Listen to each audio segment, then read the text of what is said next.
What's good, YouTubers and YouTubettes? This is JB Sports back again with another one. Gonna talk about it's been a lot of people getting hyped after last night's fights. You see the performance by Gervonte Tank Davis, absolutely destroyed Ricardo Nunez. A highlight reel knockout, man. He was out on his feet, and the only thing that was saving Nunez was getting put on his back with the ropes, man. A devastating knockout as Gervonte Davis was able to close the distance, get inside the little pitter-pat punches that Nunez was throwing and was able to go. He threw a real hard shot to the body, missed, but got Nunez against the ropes and was able to finish him when Nunez was looking at the crowd, showboating and stuff like that, leaving his chin exposed in the air. He ended up getting caught with a shot that he never recovered from. Good win by Gervonte. Sad situation for Nunez as far as a lack of staying focused in the fight, because he actually did good the first round. First round he did good, but he still lost that round. But I thought he showed that he was here to fight. Putting a lot of pressure on Gervonte, backing him up. Occasionally scoring with the jab, and was doing good work, man. But as the round went on, Gervonte took control of that first round toward the middle part of it, all the way to the end of it, and was able to win that round. But he still looked good, man. But he didn't stay focused, man. Didn't stay focused at all. He ended up getting paid a dearly cost for it, and ended up getting knocked out, man. TKO basically knocked out, man. He's out on his feet. The only thing that was holding him up was the ropes. Tevin Farrmer fought last night too, man. Tevin Farrmer do what Tevin Farrmer do. He's what you call a boxer. He's a boxer with not a lot of power, but he can box, man. He gets hit a little bit too much. For somebody that boxes as well as he boxes, you would think his defense would be a little bit better. A lot of people comparing him to Sweet Pea Whitaker, which is outrageous. Sweet Pea Whitaker was a defensive master, a master defensive fighter, the likes of what we have never seen in boxing until Floyd Mayweather came along. This guy was an unbelievable defensive tactician, and like I said, Tevin Farrmer get hits way too much. But now, as both guys did win, everybody speculating that Gervonte Davis and Tevin Farrmer is next, especially in the post-fight press conference. Gervonte Davis said that he wanted that fight next. That's the fight he wanted, unification. He wanted to get that belt and get that strap off of Tevin Farrmer, and that's the fight he's looking at next. He said we've been in the social media going back and forth for 2 years. And then he said he's through with all the talking. It's time to lace them gloves up and get in that square circle and make it happen. Now they interviewed Tevin Farrmer right after the fight, and he was basically saying what Gervonte Davis was talking was a bunch of hot air. That basically he's not his own boss. He's just a client, stating his wishes, but he's got people that's pulling the strings, and they the one that's gonna ultimately make that call. And he's saying that those people, aka Floyd Mayweather, Leonard Ellerbe, and Al Heyman, don't want to make that fight, because I guess he feels that he's too much of a risk for Gervonte. They don't want to put him in any kind of test right now. That's what Tevin Farrmer basically was saying. I tend to disagree. I think Gervonte wants to fight next, and I think Tevin Farmer's got his story wrong. I think actually his people are the one that don't want to fight. All you got to do is look at the press conference after the win over Gulamar from Frenos. I hope I'm pronouncing this name right. It don't really matter, because this guy's a C-level fighter. But after that fight, during the press conference, man, Lou DiBella said that they're looking to make the JoJo Diaz fight next. And they say he's under the zone, and we're under the zone. We're basically under the same umbrella of company, and it'll be easier fight to make. So that's the fight they're looking to make. So they don't want to put Tevin Farrmer against Gervonte Davis if they can get a fight set up with him and JoJo Diaz. They look at JoJo Diaz as a more winnable fight. They look at Gervonte Davis, no matter how much confidence that Tevin Farrmer has in his own ability and his own chances of beating Gervonte Davis. Lou DiBella and more importantly Eddie Hearn don't believe that they don't believe his chances of beating Gervonte Davis are that great. So they rather put him in there with a JoJo Diaz, which is not a guaranteed win for Tevin Farrmer. That is what you call a classic 50-50 fight, and but they believe there's a more winnable fight than Gervonte Tank Davis. So again, fight fans are not gonna get the fight they want to see. You know, you want to see the top fighters fight, and the top fighters at 130 pounds right now. You know, you can Gervonte Tank Davis, Tevin Farrmer, and Burchett. Those probably the top 3 fighters. You know, there's 3 title holders. There's another guy that's got a belt too. That's another thing. You got 4 guys sitting up there with belts, and now one of them seem like they're trying to fight each other. And that's a sad situation as far as boxing goes. So it's just what it is. People, you know, again, like I say, the fight fans are, you know, not getting the fights they want. You know, they call it marination, and maybe, you know, they'll be looking to make this fight maybe next year sometime, if that. Maybe Tank, you know, he's a big dude at that weight. Maybe he'll look to move up to 135, and maybe that fight never happens again. Or maybe Tevin Farrmer moves up to 135, and Tank Davis stays at 130. So you just never know, man. You know, the time to make this fight is now. You know, guys are basing on the same, fighting on the same calendar. They fought on the same night, so they should be able to try to make that fight happen. It's not like one guy's fighting fought Saturday and Tevin Farrmer fights in November, you know, and the schedule just not gonna work out as far, you know.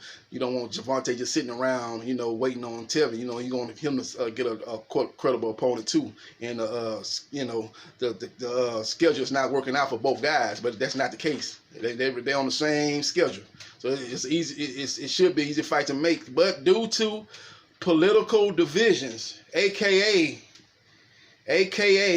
promoters aligned with different networks, this fight is not going to happen no time soon, folks. I'm just here to tell you. You know, Tevin Farrmer is aligned with DAZN and Eddie Hearn, and Gervonte Davis is aligned with Al Heyman and the PBC, and particularly Showtime and Espinoza. So you got 2 different networks. You got a cable network and you got an app. So, you know, I just said that's the problem in boxing, man. That's the reason why, you know, I'm skeptical that we're gonna ever get Errol Spence versus Terrence Crawford, because Terrence Crawford is aligned with Bobby Ehrman and ESPN, and Errol Spence is aligned with Al Heyman and PBC, and Errol Spence got, you know, fights he can make, you know, fights that he can get paid real good for, you know, like he got coming up September 28th with Sean Showtime Porter. He can fight him, and then maybe if he get a Manny Pacquiao fight, that's a big money fight. Even if he don't get that fight, he can fight a Danny Garcia for good money.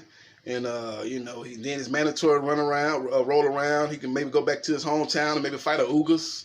So he's got more options. He got more quality fights than Terrence Crawford.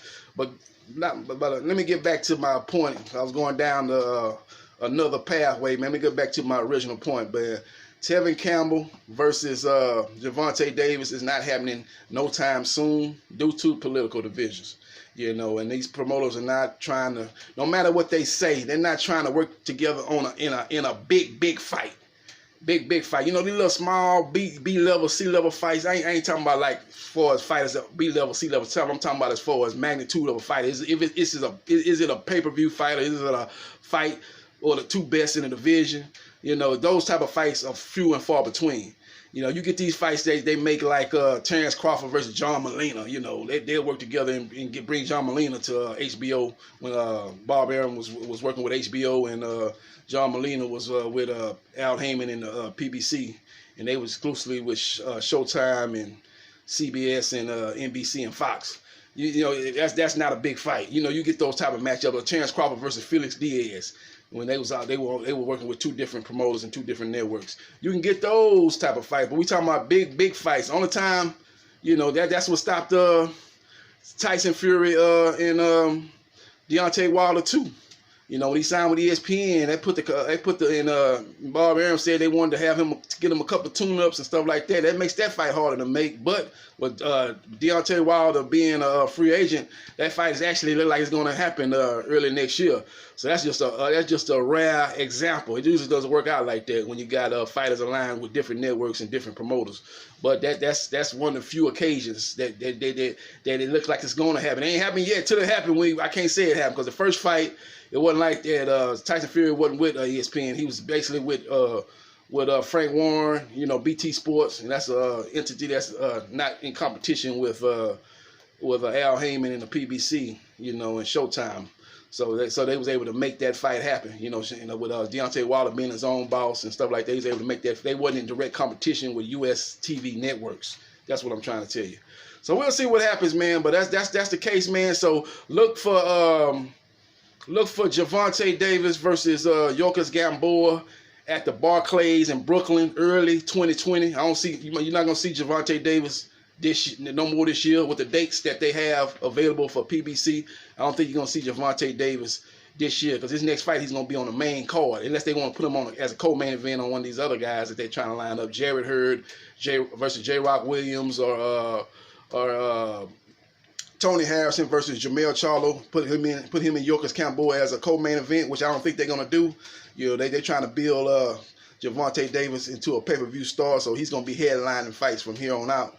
So I don't look for that fight to happen this year with the dates that PBC have available. So I think you'll see Gervonte Davis versus Yorkers Gamboa at the Barclays in Brooklyn early 2020, and you'll see Tevin Farrmer versus JoJo Diaz November or December at the end of this year. You'll see that fight, and provided both guys win, maybe they might try to make something happen make something happen toward the spring of 2020, and that's the best case scenario. That's the best case scenario. I'm not even sure it gets done then, but that's the best case scenario. Maybe spring of 2020, but it definitely won't be next. It definitely won't be next. You won't see Gervonte Tank Davis versus Tevin Farrmer next, folks. It's not happening due to the political divisions of the networks and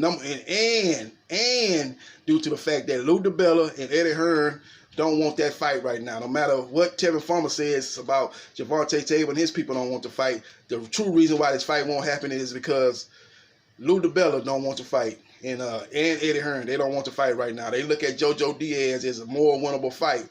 And the money that he can make fighting JoJo Diaz compared to the money he can make fighting Gervonte Davis is not night and day. Where he'd be like, well, I can fight JoJo, it's a more winnable fight, but I'm going to make this much more money fighting Gervonte Davis, and we can put this on a pay-per-view and and I can make $6-7 million for fighting him. That's not the case. The money is pretty much, he can make a little, he will make, don't get me wrong, he will make more fighting Gervonte Davis. Simple fact that if he fights Gervonte Davis and they put it on Showtime, you know, and they won't be limiting the viewers. You know, the zone got deep pockets over there, so the money probably is pretty close actually.